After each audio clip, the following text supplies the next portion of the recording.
말씀은 반드시 이루어집니다 라는 제목으로 말씀을 전하고자 합니다. 제가 일부러 주어는 생략했는데 무엇은 반드시 이루어질까요? 하나님의 뜻은 반드시 이루어질 줄로 믿습니다. 자, 인터넷에 읽은 이야기를 나누고자 합니다. 어느 부부가 있었습니다. 둘 다 이제 무신론자였고 특별히 남편은 알코올 중독자였습니다. 근데 하루는 이 부인이 전도를 받고 교회에 나가서 신앙생활을 하기 시작했습니다. 예수님을 영접하고 구주로 영접하고 이제 신앙생활을 하기 시작했습니다. 근데 남편이 처음에는 이제 그런가 보다, 이제 신앙생활을 시작했나 보다라고 생각했는데 가면 갈수록 이제 열성, 이렇게 뭐라 그러죠? 열혈 성도가 돼가는 것을 보게 되었습니다. 교회에서뿐만이 아니라 집에서도 말씀을 보기 시작하고 기도를 열심히 하는 부인을 바라보면서 이 남편은 슬슬 화가 나기 시작했습니다. 그리고 부인을 핍박하고 괴롭히기 시작했습니다. 하나님이 어디 있냐고, 있다면 나에게 보여달라고, 보여주면 내가 믿겠다고 그렇게 핍박하면서 점점 그 핍박의 강도가 심해지기 시작했습니다.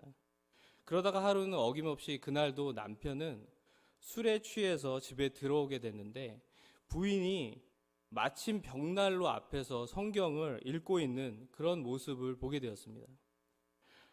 그래서 화가 갑자기 머리끝까지 난 이 남편은 갑자기 부인이 읽고 있던 그 성경을 뺏어서 불이 붙어있는 벽난로에 그냥 집어 던지고 맙니다. 그러면서 저건 그냥 책이고 하나님은 없어, 하나님은 살아있지 않아, 가짜야, 그러면서 외치고 방으로 들어가 버립니다. 부인도 이제는 너무 지쳐서 다른 방으로 들어가서 엎드려서 울면서 하나님께 기도하기 시작합니다. 그렇게 밤이 지나고 아침이 밝았습니다. 아무리 그래도 이 남편은 이제 아침이 되자 찝찝해지기 시작했습니다. 혹시라도 하나님이 살아있다면 어제 자기가 한 행동 때문에 벌을 받을 것만 같아서 찝찝한 마음으로, 그리고 또 그 성경책이 어떻게 됐나 궁금하기도 해서 그 벽난로에 가보게 되었습니다.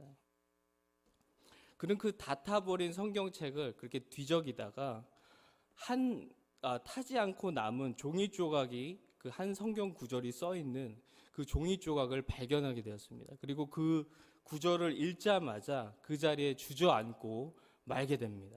같이 한번 읽어보도록 하겠습니다. 마태복음 24장 35절 말씀을 같이 한번 읽어보도록 하겠습니다. 시작. 천지는 없어질지언정 내 말은 없어지지 아니하리라. 아멘. 다 탔지만 하나님의 말씀은 세상은 없어질지언정 사라지지 않을 것이다, 하나님의 말씀은 영원할 것이다라는 그 종이 조각을 보고 그는 하나님을 믿고 구주를 영접하고 그리고 하나님을 잘 섬기고 특별히 부인을 잘 섬기는 그런 남편이 되었다고 합니다. 부인을 잘 섬겨야 할 줄로 믿습니다. 네. 그것이 주가 아닌데. 네. 그래서 오늘 본문 말씀은 우리가 너무나도 잘 알고 있는 그 하나님의 뜻, 하나님의 말씀은 영원할 것이다라는 그 주기도문의 시작 부분에 대해서 말씀하고 있는 것입니다. 10절을 다시 한번 10절만 같이 한번 읽어보도록 하겠습니다. 시작. 땅에서도 이루어지이다. 아멘. 뜻이 하늘에서 이루어진 것 같이 땅에서도 이루어지이다라고 주님께서 우리에게 이렇게 기도하라라고 가르쳐주고 계시는 것입니다. 이 인류 역사는 이 땅에서 하나님의 뜻이 성취되어지며 흘러가고 있는 줄로 믿습니다. 아담과 하와가 죄를 지었지만 하나님께서는 우리가 잘 아는 원시 복음인 창세기 3장 15절 말씀에서 예수 그리스도를 이 땅에 보내실 것, 여자의 후손이 뱀의 머리를 상하게 할 것이다라는 그런 원시 복음을 하나님께서 우리에게 약속하셨고 그 예수님을 예표하는 여자의 후손은 예수님께서 이 땅에 오심으로 성취되어집니다. 그래서 하나님의 구원 역사는 하나님의 뜻에 따라서 성취되어지게 됩니다. 또한 앞으로도 이 역사는 하나님의 뜻을 이루며 흘러가다가 결국엔 주님께서 이 땅에 오셔서 하나님의 시간에 이 세상 역사는 끝이 나고 하나님의 나라는 완성되어질 줄로 믿습니다. 하나님의 뜻은 그 누구도 그 어떤 것도 막을 수가 없는 것입니다. 인간의 의심이나 사탄의 방해나 그 어떤 것도 하나님의 계획을 막을 수가 없는 것입니다. 우리가 잘 아는 대로 예수님께서 태어날 당시에 사탄은 헤롯 왕을 통해서 유대인 아이들 중에 2살부터 그 아래의 산의 아이들을 다 죽이게 합니다. 그 이유는 사탄은 아기 예수를 죽여서 하나님의 놀라운 구원 역사를 망치려고 그렇게 발악을 하고 마는 것입니다. 그러나 하나님의 뜻과 계획을 망치려 했던 이 계획은 하나님께서 미리 꿈을 통해 요셉에게 이 사실을 알려주셨고 애굽으로 피신하게 하셨고, 또한 하나님의 뜻대로 예수님께서는 베들레헴 지역에서 태어나게 됩니다. 사탄이 결국 하나님의 뜻을 막을 수가 없었던 것입니다. 하나님의 뜻은 이루어졌던 것입니다. 이런 비슷한 사건이 구약에도 있습니다. 누가 있을까요? 태어날 때 이런 상황, 비슷한 상황이 있었던 사람이 있었습니다. 네, 모세입니다. 모세가 태어날 당시에 애굽 왕 바로에 의해서 히브리 민족 중에 남자아이가 태어나면 다 죽이라는 그런 명령이 있었습니다. 그러나 앞으로 이스라엘 백성들을 이끌고 애굽을 탈출해서 약속의 땅 가나안 땅으로 가는 하나님의 그 구원 사역에 있어서 리더가 되어야 할 모세를 하나님께서는 무엇을 통해서 구원하게 하십니까? 무슨 상자죠? 네, 갈대 상자를 통해서 그를 살리시고 결국에는 하나님의 뜻에 따라서 이스라엘 백성들을 출애굽시키는 데 그 리더가 되어서 쓰임 받게 됩니다. 그리고 애굽에서 나올 때도 바로의 방해가 있었지만 10가지 재앙을 통해서 하나님은 하나님 되심을 나타내시고 결국에는 이스라엘 백성들을 애굽에서 구해내시는 놀라운 하나님의 뜻을 이루시고 마는 것입니다. 어느 누구도 그 어떤 것도 하나님의 뜻을 막을 수가 없는 것입니다. 하나님의 뜻은 하나님의 때에 반드시 성취되어질 줄로 믿습니다. 우리가 연약할지라도, 우리가 의심할지라도, 사탄이 어떤 공격을 할지라도, 방해를 할지라도 하나님께서는 정확하게 하나님의 때에 하나님의 뜻을 이루실 줄로 믿습니다. 제가 그 예배 전에 들었는데 29번 도로에서 사고가 2개 크게 났다고 들었습니다. 그곳에서 오신 분 계십니까? 계실 줄 알았는데 안 계시네요. 네. 정확하게 하나님의 뜻에 따라서 이것에 오게 된 줄로 믿습니다. 네. 우리의 부족함과 연약함일지라도 하나님께서는 당신이 하나님의 뜻을 이루시게 하시는 것입니다. 그렇다면 이제 우리는 그 하나님의 뜻이 이루어질 것을 우리가 믿음의 눈으로 바라봐야 하는 것입니다. 그것이 어떠한 상황 가운데 있을지라도, 우리 눈에는 불가능한 상황처럼 보일지라도 하나님께서는 결국엔 하나님의 뜻을 이루실 것을 믿음의 눈으로 바라봐야 하는 것입니다. 한번 마리아를 생각해 보시기 바랍니다. 아직 요셉과 동침하지 않은 처녀 마리아에게 천사 가브리엘이 와서 그 태에서 이 세상을 구원할 그리스도가 태어날 것을 예언하게 됩니다. 그 놀라운 하나님의 뜻을 들은 마리아는 어떤 반응을 보이게 됩니까? 누가복음 1장 38절 말씀을 같이 한번 읽어보도록 하겠습니다. 시작.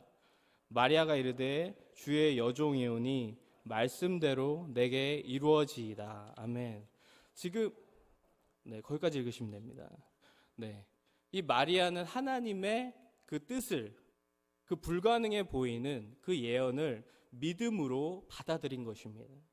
마리아는 하나님의 뜻이, 그 말씀이 이 땅에서 이루어질 것을 믿었던 것입니다. 반면에 아브라함의 아내 사라를 한번 생각해 보시기 바랍니다.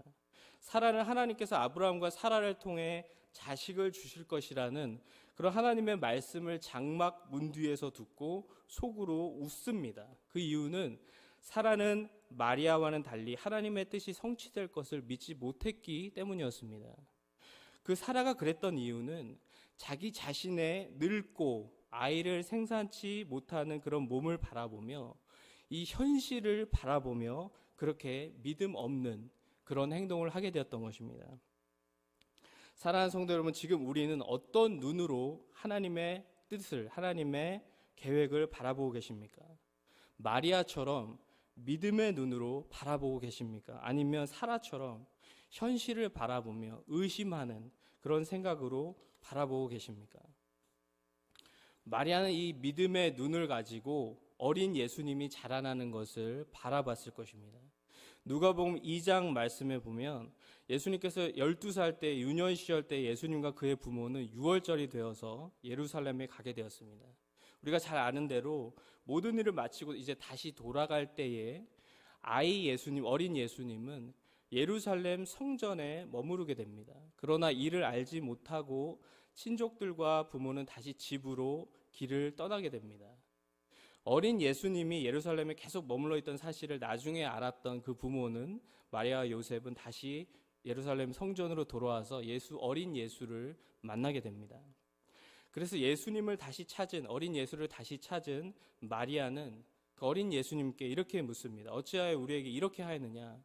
보라, 내 아버지와 내가 근심하여 너를 찾았노라 라고 어린 예수께 물어보게 됩니다. 그러자 어린 예수님께서 이렇게 말씀합니다. 어찌하여 나를 찾으셨나이까? 내가 내 아버지 집에 있어야 될 줄을 알지 못하셨나이까 하시니 51절에서 그 말을 들은 마리아는 이렇게 얘기합니다. 함께 읽어보도록 하겠습니다. 시작. 예수께서 함께 내려가사 나사렛에 이르러 순종하여 받드시더라. 그 어머니는 이 모든 말을 마음에 두니라. 이 어머니가 누굽니까?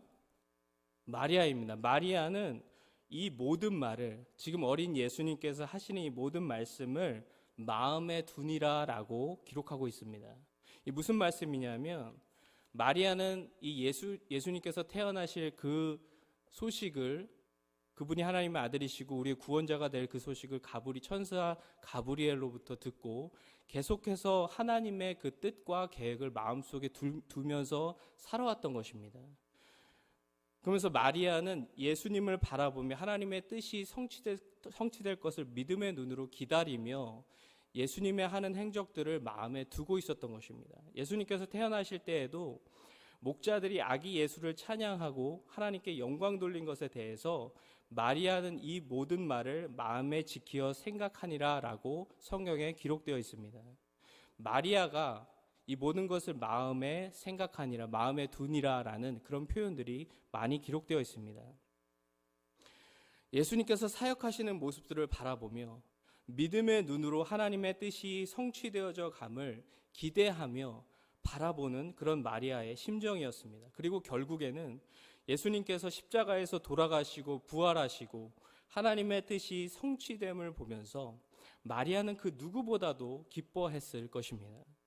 한번 생각해 보시기 바랍니다. 만약 예수님께서 하나님의 아들이 아니라면 그 어머니인 마리아 자신이 그 누구보다 가장 잘 알았을 것입니다. 성령으로 잉태되지 않았던 하나님의 아들이 아니었다면 마리아 자신이 그 누구보다 잘 알았을 것입니다. 그래서 예수님께서 자신의 하나님의 아들이라고 하면서 그 신성 모독죄로 인해서 십자가에 못 박히시게 되었을 때, 만약에 예수님이 하나님의 아들이 아니었다면 어머니 마리아는 이렇게 외쳤을 것입니다.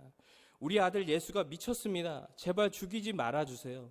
내 아들이 미쳐서 자신이 하나님의 아들이라고 주장하는 것입니다. 제가 압니다. 그 아이는 하나님의 아들이 아니라 저의 아들입니다. 라고 말했을 것입니다. 그러나 마리아는 그렇게 하지 않았습니다. 물론 슬퍼하며 울부짖었겠지만 마리아는 십자가에 달리시는 예수를 보며 그는 그 시간이 자신의 아들이 아닌 하나님의 아들 독생자 예수 그리스도로, 자신의 구세주로 정말 하나님의 뜻이 성취되어짐을 십자가 앞에서 지켜보았던 것입니다. 마리아는 그토록 마음에 품어왔던 하나님의 뜻, 하나님의 구원 사역이 예수 그리스도를 통해서 성취되어져 감을 그의 삶을 통해서, 또 십자가의 사건을 통해서 지켜보며 경험했던 것입니다. 마리아는 예수님께서 자신의 아들이었지만 성령으로 잉태된 하나님의 독생자이신 예수 그리스도를 믿음의 눈으로 바라보았던 것입니다. 그를 통해 이루실 하나님의 놀라운 계획과 뜻을 믿음의 눈으로 바라보며 살았던 것입니다. 바로 우리의 삶이 이런 믿음의 삶이 되어야 할 줄로 믿습니다. 믿음의 눈으로 하나님의 뜻이 성취됨을 기쁨으로 바라보는 삶이 되어야 하는 것입니다. 옆에 있는 분들과 한번 인사해 보도록 하겠습니다. 너무 심각하게 제가 설교를 해서 좀 웃는 시간을 갖도록 하겠습니다. 아무 말도 좋습니다. 옆에 있는 분과 그냥 인사하도록 하겠습니다. 믿음의 눈으로 살아가시기를 바랍니다. 이렇게 한번 인사하도록 하겠습니다. 눈을 지그시 바라보며 한번 인사하도록 하겠습니다. 이분이 정말 믿음의 눈을 가지고 계신지 한번. 그러기 위해서는, 우리가 믿음의 눈으로 살아가기 위해서는 우선 하나님의 뜻을 알아야 하는 것입니다. 마리아가 하나님의 뜻이 예수 그리스도를 통한 구원 역사, 구원 사역이라는 것을 알았던 것처럼 우리 삶을 향한, 우리 가정을 향한, 우리 자녀를 향한, 우리 교회를 향한, 이 세상을 향한 하나님의 뜻과 계획이 무엇인지 우리가 먼저 알아야 하는 것입니다. 그리고 그것을 믿음으로 바라보는 삶을 살아야 하는 것입니다. 말씀을 통해서, 기도를 통해서, 날마다 주님과의 교제를 통해서 우리를 향하신 하나님의 뜻을 깨달아야 하는 것입니다. 그리고 하나님의 뜻을 안 후에는, 우리를 향하신 하나님의 뜻을 안 후에는 믿음과 인내로 하나님의 뜻이 나의 삶에, 우리의 삶 가운데 이 땅에 이루어질 것을, 뜻이 하늘에서 이루어진 것처럼 이 땅에 이루어질 것을 믿음으로 기대하며 소망하며 그 뜻에 동참해야 하는 것입니다. 제가 태어날 때 이야기를 잠깐 나누고자 합니다. 제가 전에 나눈 적이 있는데, 저는 강원도 원주에서 아버님이 가나안 농군학교 교목으로 사역하실 때 그때 태어났습니다. 도시적으로 태어났다고 그때 기억하시나요, 여러분? 네, 동의하지 않아도 그렇게 저는 생각하고 있습니다. 사실 그때 당시에 저는 태어나지 못할 상황에서 태어나게 되었습니다. 왜 그랬냐면 그때 당시 저희 어머니가 상당히 몸이 약한 상황이었습니다. 근데 저를 이제 임신한 줄 모르고 그렇게 계시다가 나중에 알고 병원에 갔는데 너무 안 좋은 상황이었습니다. 그래서 의사가 이렇게 말했다고 합니다. 이 아이를 유산하지 않으면 산모가 죽거나 혹은 아이가 죽거나 둘 다 죽게 된다라는 경우의 수는 적어도 한 명은 죽을 것이라는 그런 통보를 받게 됩니다. 그래서 저희 어머니와 할머니가 이 이야기를 듣고 저희 아버지에게 이 사실을 전하게 되었습니다. 저희 아버님 목사님인 거 다 아시죠? 네. 그렇게 전했는데 저희 아버님이 이런 명언을 남기셨습니다. 하나님께서 주신 생명을 우리가 죽일 수 없다고. 아이가 잘못되게 태어나도 내가 업고서라도 강단에 서겠다고 이렇게 명언을 남기시게 됩니다. 네, 저희 집안의 명언입니다. 네. 그래서 유산을 시키지 않고 기도하면서 부모님께서 그 시간에 이제 계속 기도하시게 됐습니다. 근데 각각 하나님으로부터 그 응답을 받으셨는데 두 분 다 다르게 받으셨는데 같은 응답을 받으셨습니다. 저에 대해서 무엇이었냐면 이 태어날 아이는 세례 요한과 같은 사람이 될 것이다. 제 입으로 말씀드리기 좀 쑥스러운데 세례 요한은 저는 뭐 들은 대로 얘기하는 거니까요. 네. 세례 요한은 처음 오시는 예수님을 전하였다면 이 아이는 다시 오실 예수님의 그 첩경을 예비하는 그런 사람이 될 것이다라는 확신을 받았다고 합니다. 감사합니다. 저를 낳았는데 제가 4.1kg로 건강하게 태어났습니다. 그리고 저희 어머님의 모든 약함이 다 이렇게 강함이 되었습니다. 다 치유받았습니다. 저는 자라면서 그 이야기를 계속 들으면서 자랐습니다. 근데 부모님이 저에게 강요하지는 않으셨어요.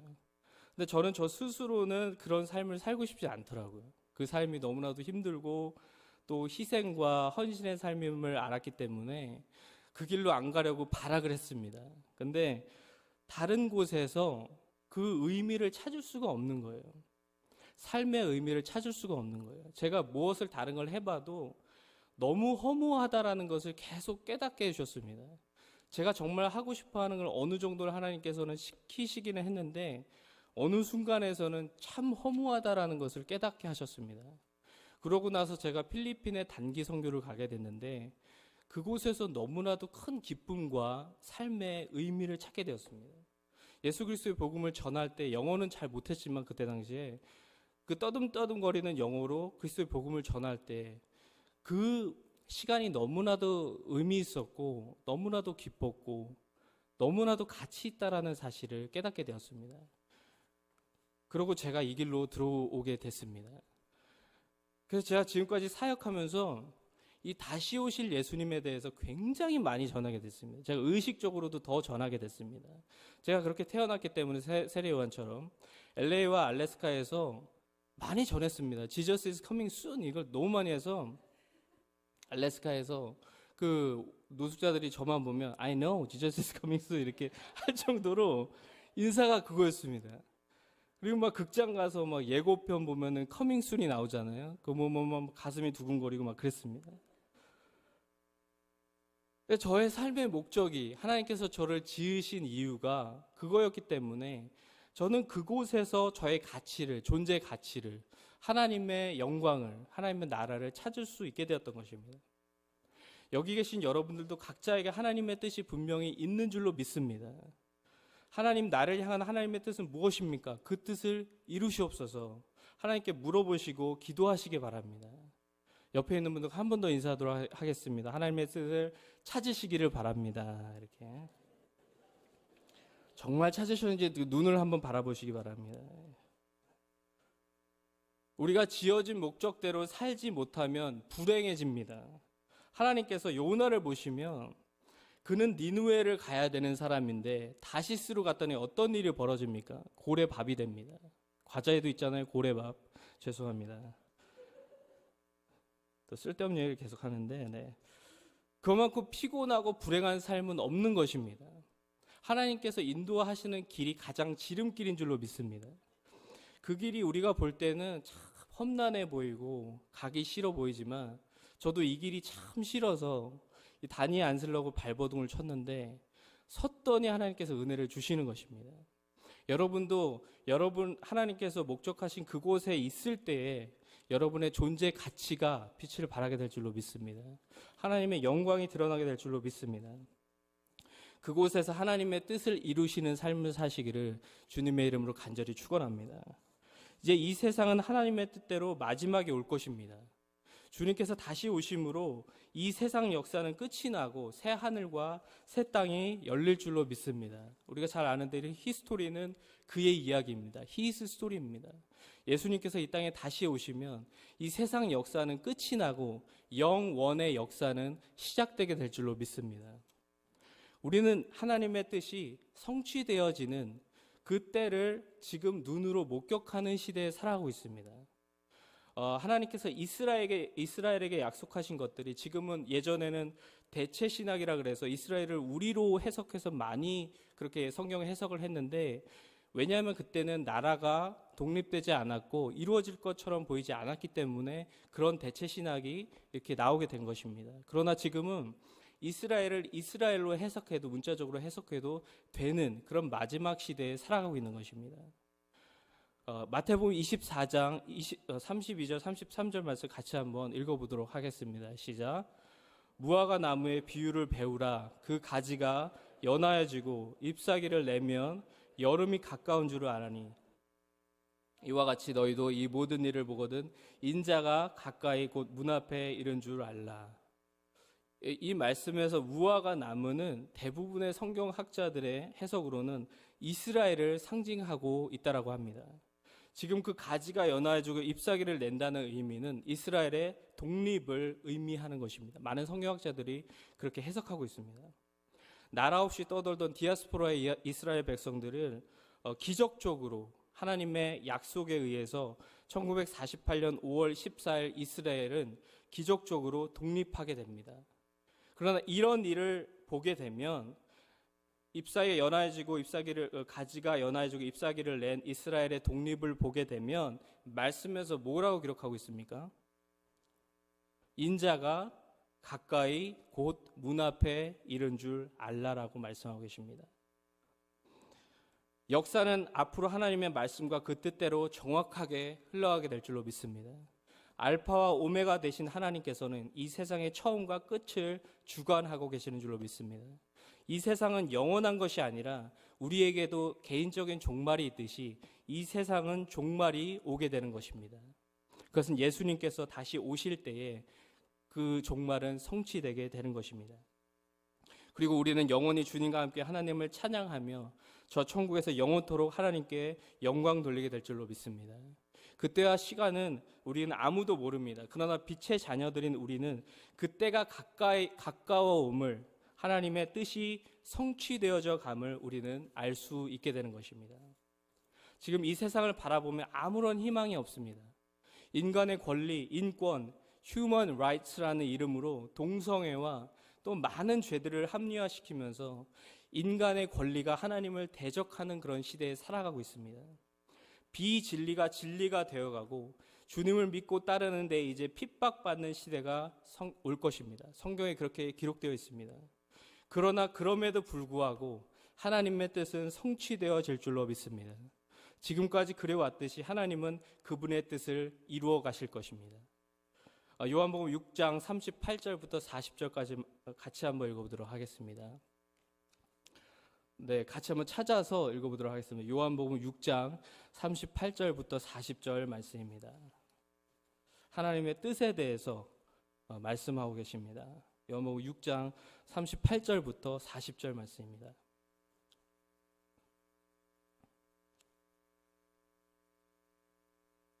시작. 내가 하늘에서 내려온 것은 내 뜻을 행하려 함이 아니요 나를 보내신 이의 뜻을 행하려 함이니라. 나를 보내신 이의 뜻은 내게 주신 자 중에 내가 하나도 잃어버리지 아니하고 마지막 날에 다시 살리는 이것이니라. 내 아버지의 뜻은 아들을 보고 믿는 자마다 영생을 얻는 이것이니 마지막 날에 내가 이를 다시 살리리라 하시니라. 아멘. 하나님의 뜻이 무엇이라고 말씀하고 계십니까? 모든 영혼이 영생을 얻는, 택함받은 자가 하나도 이름받지 않고 영생을 얻는 것, 주님을 통해서 영원한 생명을 얻는 것이라고 말씀하고 계십니다. 사랑하는 성도 여러분, 우리 하나님 아버지의 꿈은 우리 모두가 구원받는 것입니다. 잃어버린 영혼 없이 한 영혼도, 택함받은 한 영혼, 마지막 한 영혼까지 지옥 가는 것을 원하지 않으시고 자신과 함께 영원토록 영광과 기쁨의 생명 가운데 거하시기를 원하시는 것이 하나님의 마지막 뜻인 줄로 믿습니다. 이 하나님의 뜻과 계획에 동참하시기를 바랍니다. 너무나도 좋으신 우리 아버지 하나님의 사랑과 은혜를 주위의 가족과 이웃과 친구들에게 전하시기를 바랍니다. 특별히 주위에 주님을 믿지 않는 혹은 주님으로부터 멀리 떨어져 있는 사람들에게 하나님의 마음을 전하시기를 바랍니다. 그래서 하나님의 뜻이 하늘에서 이루어진 것처럼 우리의 삶에 이루어지는 여러분이 축복의 통로의 삶을 사시기를 주님의 이름으로 간절히 축원합니다. 지금 말씀을 기억하며 함께 기도하기 원합니다.